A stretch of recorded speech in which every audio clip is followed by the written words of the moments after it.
Tá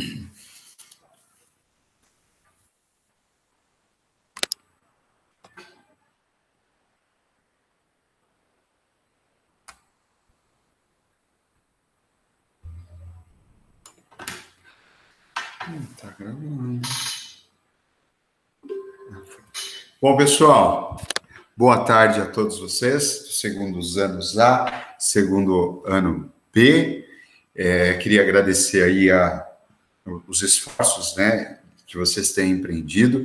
Essa aula, eu estou gravando aqui no dia 6 de novembro, né? Então, essa é a aula número 2 aí de Sociologia. Eu juro, eu vou fazer uma aula curtinha, porque eu sei que eu peguei pesado, acho que nas últimas aulas, mas essa aula eu preparei aí para ser uma aula mais curta, tá?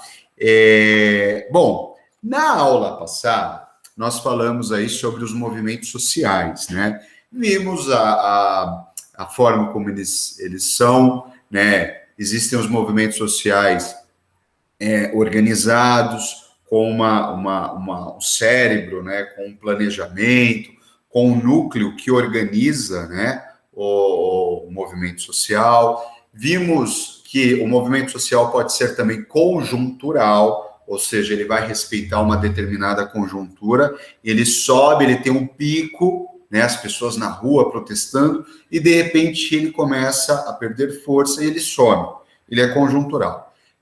Vimos que os movimentos sociais, eles foram e são importantíssimos para a conquista de direitos, né? Então, os movimentos sociais, muitas vezes, eles são demonizados, né?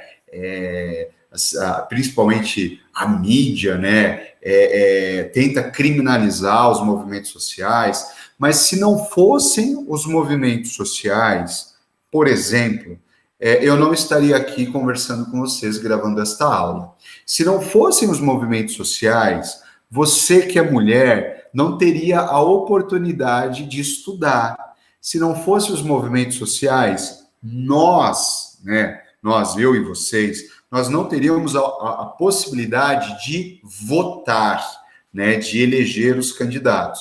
Então, os movimentos sociais, eles foram importantes para as nossas conquistas realizadas até aqui, e eles são fundamentais para as próximas conquistas, né? E aí, uma dessas buscas pelos movimentos sociais é justamente a cidadania. Então, olhem só, o que é cidadania, gente? A gente ouve muito falar sobre cidadania, principalmente em época de eleição, né? A gente escuta o tempo todo os noticiários dizerem, né, da importância de se votar, da importância de exercer o seu papel de cidadão, e muitas vezes, principalmente nesse período em que nós vivemos, período eleitoral, a ideia de cidadania, ela só está atrelada à ideia de eleição, do direito de votar. Mas a cidadania não é só isso. A cidadania é algo muito maior. A cidadania, portanto, gente, é um conjunto de direitos e deveres que são exercidos por cada um de nós na nossa sociedade. Esses direitos, né, que nós temos, eles podem, né, e devem interferir no cotidiano das nossas vidas. Por exemplo, é um direito, quando eu pago por algo, ser, por exemplo, bem atendido. Ou é um direito quando eu busco a justiça gratuita, o Estado me oferecer esse serviço, porque é um direito. É direito que os meus filhos tenham acesso à escola pública de qualidade. Isso é um direito, tá? A expressão cidadania vem do latim, né? Civitas, que significa dizer cidade. Então, a palavra cidadania, ela vem do latim e ela está associada à ideia de cidade. Por quê? Os antigos gregos, eles entendiam que a cidade era o palco do exercício político, era o palco, portanto, da cidadania. Então, cidadania, lá para os antigos gregos, ser cidadão era ser justamente aquela pessoa que tinha voz, que tinha direitos, mas também tinha deveres, né? Então, a palavra cidadania vem de cidade. Esse conceito, ele extrapola, né, os limites urbanos hoje, né? Cidadania, ele é compreendido de forma total, não só para as pessoas que moram nas cidades, as pessoas que moram no meio rural, as pessoas que moram na serra, as pessoas que moram na praia, né? Então, a ideia de cidadania é uma ideia em que envolve direitos e envolve deveres. A expressão da cidadania, ela frequentemente ela está associada ao campo do direito. Não do direito jurídico somente, mas do meu direito, do seu direito. Então, por exemplo, o direito civil. O que significa o direito civil, gente? É o direito, é o meu direito enquanto pessoa. É o direito de ir e vir, é o direito que eu tenho de me expressar, o direito civil é o direito, por exemplo, de casar, de se separar. Direito civil é o direito de praticar uma religião sem ser pressionado, sem sofrer preconceito, né? Isso é um direito. Praticar uma religião livre de preconceitos e de perseguições. O direito político, que compõe aí a cidadania, é a ideia de participação política, né? Eu, né, enquanto cidadão, poder votar, né? Então, é o ato político. Enquanto cidadão, poder criticar o governo, poder criticar o vereador, o prefeito, o governador, o presidente da República. Há décadas atrás, ao longo do regime militar, da ditadura militar, o povo brasileiro não podia se manifestar. Ele teve o seu direito político anulado, não existiam eleições. Somente os generais, né, da alta patente aí, da esfera mais, da esfera maior das Forças Armadas é que se votavam entre si. Então, o direito político é esse direito de protestar, esse direito de se organizar em sindicatos, se organizar numa associação comunitária, enfim.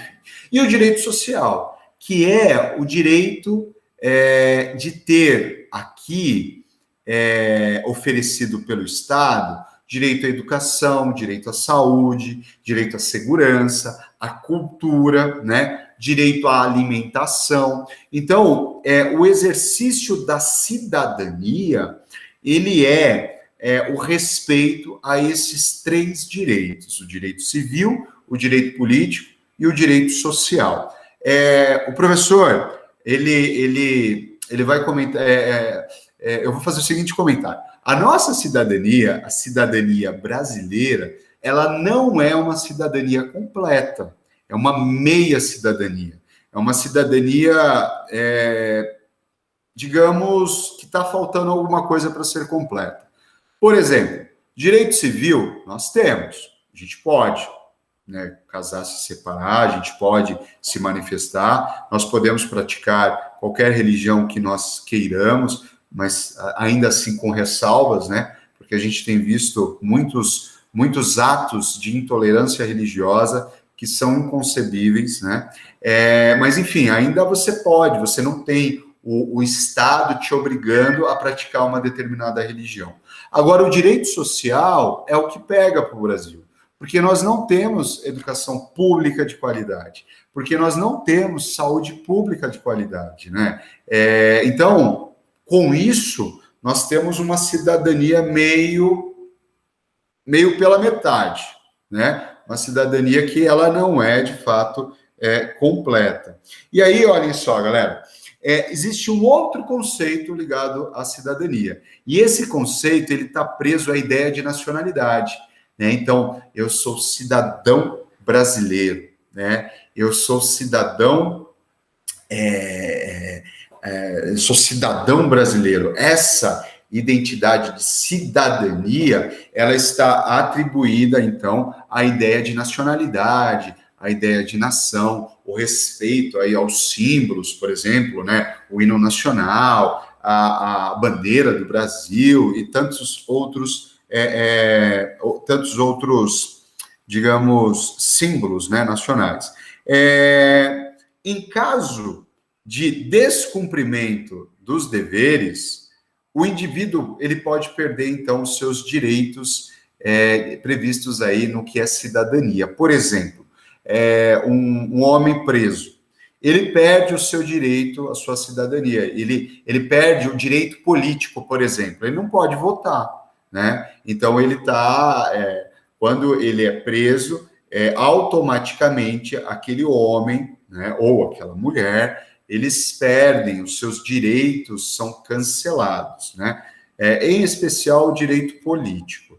E aí, galera, para a gente encerrar e ir encerrando, será que cidadania, né, no campo prático, ele se dá de forma completa, como o professor comentou? Não, né? Eu acabei adiantando aqui uma informação. Mas, infelizmente, nem todos os brasileiros, nem todos fazem ou recebem ou vivem uma cidadania completa. Por isso que no slide anterior o professor comentou que a nossa cidadania ela é uma cidadania pela metade. Por quê? Porque o povo brasileiro ele vive uma pandemia, e não é a do Covid-19, essa pandemia é mais perversa e mais violenta, que é a pandemia da pobreza, da desigualdade social. Então, isso significa que nem todos indivíduos possuem cidadania de fato. Nem todos dispõem das condições sociais, as condições estruturais e materiais para exercer a sua cidadania. Olhem essa criança, olhem essas crianças caçando lixo para sobreviverem. Como cobrar cidadania para essas crianças se elas não estão sendo assistidas pelo Estado, se o Estado não está garantindo de fato a sua cidadania?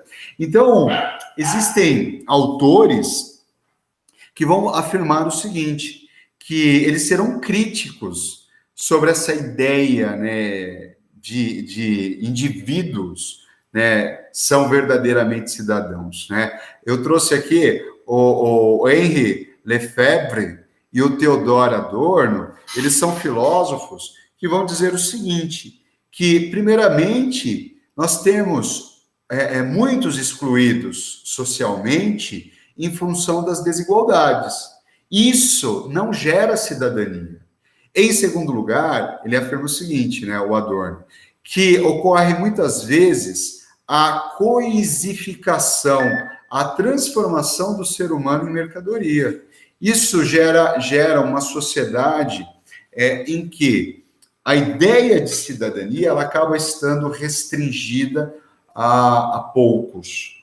A grande maioria não sente, de fato, né, na prática, de forma objetiva, o que essa bendita cidadania quer dizer. E aí, encerrando, eu trago aqui um geógrafo já falecido, mas famosíssimo, o Milton Santos. O Milton Santos, ele vai se preocupar em entender os espaços geográficos no Brasil.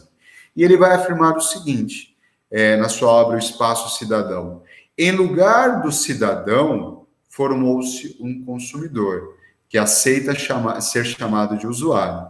Ou seja, gente, o processo de produção e reprodução da nossa sociedade, do capitalismo, ele transforma o indivíduo em consumidor. e as relações de cidadania em disputas aí pelo espaço da cidade. Isso significa o quê? Por exemplo, aqui nós temos uma imagem que é emblemática e todos nós conhecemos, que é, de um lado, o Morumbi e do outro, o Morumbi com grandes mansões, prédios luxuosos, como esse daqui, olha, que tem piscinas, né, nas sacadas, né? Imagine você morar num apartamento que tem uma piscina na sua sacada. E do outro lado, né, segregados, está a comunidade de Paraisópolis. Então, isso significa que a cidadania, ela é sentida de uma maneira deste lado, né? E de outra maneira deste lado de cá, certo? Tudo bem, gente? É isso, galera. Obrigado por hoje. Que vocês possam fazer aí a atividade com tranquilidade, certo? Contem comigo. Se precisarem de alguma coisa, o professor está aqui à disposição de vocês. Muito obrigado. Beijo no coração de vocês e até a próxima, gente. Obrigado, galera.